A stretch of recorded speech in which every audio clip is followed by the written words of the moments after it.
s'occuper d'un iPhone XR qui nous fait une erreur 9. Alors, qu'est-ce qui s'est passé? Le client l'a fait tomber, il a voulu changer la vitre arrière de son téléphone. Bon là, elle est changée, elle est toute belle.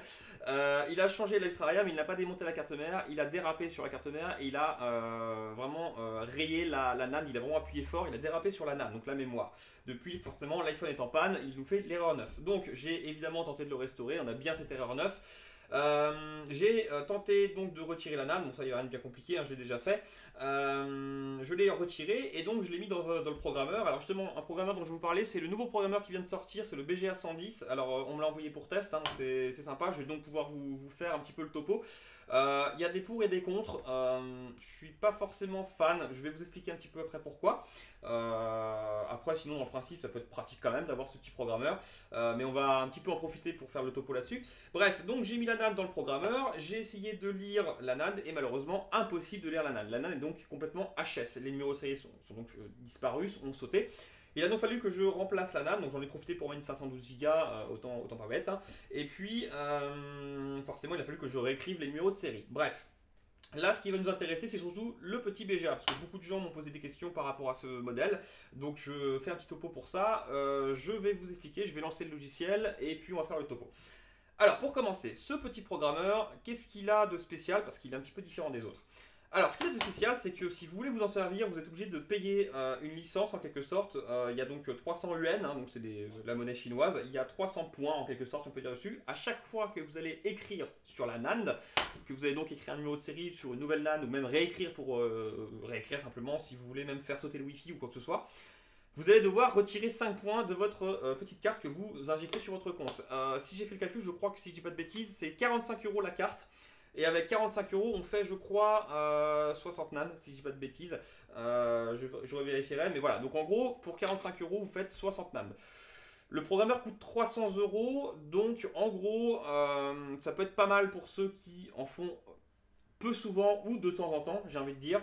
L'avantage par contre de ce programmeur, c'est qu'il va de l'iPhone 8 jusqu'à l'iPhone 11, parce qu'en 2020, ils vont le mettre à jour et on pourra utiliser jusqu'à l'iPhone 11 et je suppose 11 Pro du coup. Par contre, il y a quelque chose qui me gêne beaucoup avec ce programmeur, que je trouve vraiment décevante. Clairement, c'est très décevant. Il faut savoir qu'avec ce programmeur, on ne peut pas lire une NAND directement. C'est-à-dire que tous les programmeurs qu'on a connus jusqu'ici, on retire une NAND, on la met dedans et on peut tout de suite accéder au numéro de série. Pour celui-ci, on ne peut pas. Alors c'est très gênant. Pourquoi? Parce que si demain j'ai un iPhone 8, X, XR ou ce que vous voulez qui a une erreur 4013, 4014, 9 et où je veux tester la NAND, je veux juste récupérer les numéros de série pour la réinjecter sur une autre NAND, parce que je ne suis pas sûr que la NAND soit claquée ou quoi que ce soit, eh bien je ne peux pas. Je suis obligé d'avoir un téléphone fonctionnel pour récupérer les numéros de série. Sauf que quand un téléphone fait une erreur 4013, 4014, il n'est pas fonctionnel. Du coup, on ne pourra pas récupérer les numéros de série comme ça.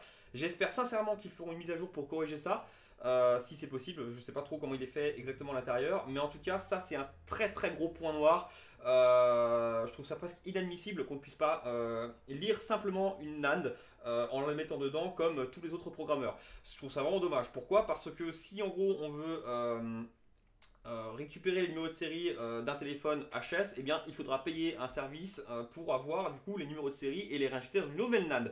Ce qui veut dire que non seulement on devra débourser 5 points sur le programmeur juste pour faire un test, et en plus il faudra débourser environ 5 € selon les systèmes pour récupérer les numéros de série.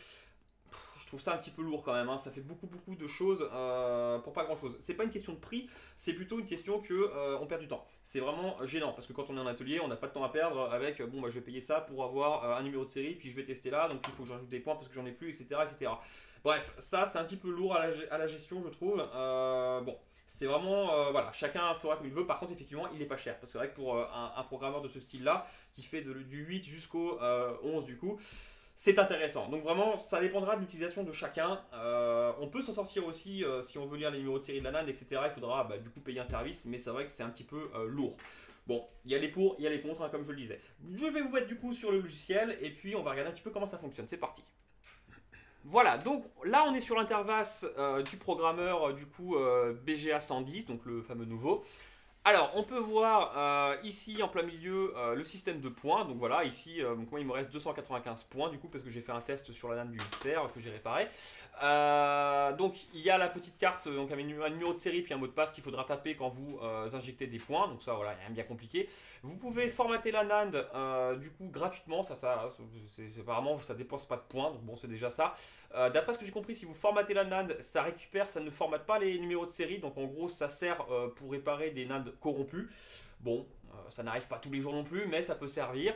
On a accès du coup ici à tous les modèles iPhone si vous voulez recréer un build. Voilà, on clique ici, puis on a de nouveau un build avec des faux numéros de série qu'il faudra évidemment changer avec les numéros de série d'origine du téléphone que vous souhaitez réparer. Et si on branche un iPhone, et bien ici on aura accès aux numéros de série qui sont sur le téléphone. Donc bon, ça c'est bien. Par exemple, si on veut faire sauter le Wi-Fi, on a accès aux numéros de série avant de dessouder la NAND. Bon, ça dans un cas comme dans l'autre, ça ne change pas grand chose, j'ai envie de dire, mais bref. Alors, quand on met une petite NAND dans ce programmeur, hop, je vais donc en mettre une. Donc là, je vais mettre une NAND HS, hein, celle qui ne fonctionne pas, qui est complètement claquée. Si je la mets, il va me mettre un petit message en vert, voilà, qui me dit The hard drive has been damaged, please reload into the NAND. Donc en gros, il me dit que le disque dur, en gros, il est claqué. Donc l'avantage, c'est que ça nous dit tout de suite, par contre, si la NAND, elle est défectueuse ou pas. Ça, c'est pas mal. Donc là, en gros, je sais que cette NAND-là, donc c'était celle qui était en erreur 9 de mon iPhone XR, je sais qu'elle est morte. Donc je n'en ferai plus rien, c'est fini. Je vais mettre une autre NAND à la place et on va voir un petit peu comment on fait pour formater, pour écrire, etc., etc. On attend que ça charge gentiment. Voilà, donc là il me dit que c'est une NAND de 64 Go, qu'elle supporte les modèles du 8 jusqu'au voilà, iPhone XS Max, iPad, etc. iPhone 11 en 2020. Ça, pas de problème là-dessus. Je veux donc formater ma NAND. Donc je peux cliquer sur formater. Et là, c'est parti. Elle va formater ma NAND. Donc j'ai donc choisi un build d'iPhone XR qui est donc ici. Hein, c'est ce que j'étais censé faire au départ. Mais on peut choisir du coup le 8, le 8+, etc. Donc forcément pour formater, il ne faudra pas se tromper et bien mettre le bon numéro de série. Hein, c'est logique. Enfin le bon modèle d'iPhone, pardon.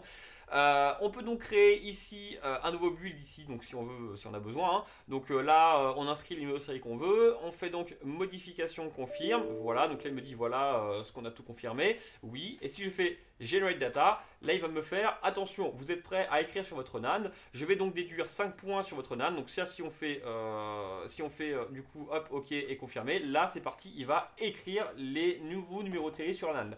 Et du coup ça va me déduire de 5 points. Voilà, donc là je ne le fais pas évidemment parce que c'est juste pour vous montrer. Mais en gros, ce programmeur, bon, il est pas cher et il fait beaucoup de modèles d'iPhone d'un coup. Donc c'est pas mal. Par contre, on est obligé d'acheter des cartes à chaque fois qu'on s'en sert si on est arrivé au bout de nos 60 utilisations de NAND. Donc c'est 60 par carte. Et évidemment, on ne peut pas lire une NAND, comme je disais, toute seule comme ça. Ce que je trouve vraiment exécrable, c'est vraiment très désagréable. Donc voilà, il y a des pour, il y a des contre. Là vraiment, c'est à vous de vous faire un petit peu une petite idée de ce que vous voulez faire avec ce programmeur. Peut-être qu'il y aura des mises à jour qui corrigeraient ça, peut-être que c'est prévu, je ne sais pas. J'ai vraiment l'impression que c'est le système qui veut ça, donc malheureusement je ne crois pas qu'on pourra lire une NAND en la mettant simplement dans le programmeur pour simplement lire le numéro de série, ce que je trouve encore une fois très désagréable. J'espère sincèrement qu'ils changeront quelque chose pour ça. Bref, voilà, c'était le petit test. Toujours est-il que du coup, ce petit iPhone XR, je reviens dessus, hop. J'ai donc changé la NAND, hein, là il n'y avait rien de bien compliqué à faire en mettant un numéro de série. J'ai déjà fait une vidéo à ce propos sur un iPhone 7, c'était exactement le même principe, sauf que le programmeur change et je voulais vous parler de ce programmeur qui est vraiment nouveau, il vient de sortir. Voilà, pour moi c'est un petit peu un programmeur pas terrible en fait, hein. Clairement je le vois vraiment comme un mauvais programmeur parce qu'on ne peut pas lire les foutues NAND directement dessus, je trouve ça vraiment désagréable. Bon, le coup de la carte, c'est vrai que c'est un petit peu gênant, mais bon, à la limite, pourquoi pas, ça c'est peut-être pas mal dans le sens où il y a des mises à jour, etc. Ça c'est sympa, mais vraiment le fait qu'on ne puisse pas lire une NAND directement en la mettant dedans au niveau des numéros de série, je trouve ça vraiment nul. Donc bon, chacun en fait son avis. Moi personnellement, j'ai pas accroché. Bon, l'avantage c'est que là j'ai pu tester, voilà, je suis franc et honnête, hein, comme j'ai toujours été. Des fois je trouve ça génial et là personnellement je suis un petit peu déçu. Bon, c'est comme ça. Voilà, dans tous les cas, l'iPhone XR du coup, il fonctionne, hein, j'ai changé la NAND. Bon, je suis désolé, je ne vous l'ai pas mis sur la caméra. Hein, bon, c'est juste une NAND que j'ai changé, voilà, il démarre. Hein, donc j'ai mis une 512 à la place. Le client sera content évidemment. Ça m'a permis de tester ce petit programmeur et de vous faire un petit retour. Voilà, à la prochaine. Si vous souhaitez faire réparer votre matériel ou avoir un devis, n'hésitez pas à vous rendre sur notre site internet okazout-multimedia.fr. Vous pouvez donc voir le matériel que nous vendons, les tarifs. Vous pouvez aussi nous contacter en cliquant ici par téléphone ou par mail. Et n'hésitez pas, si besoin, à cliquer sur les liens qui sont juste en dessous de la vidéo. Il y a le site et Facebook.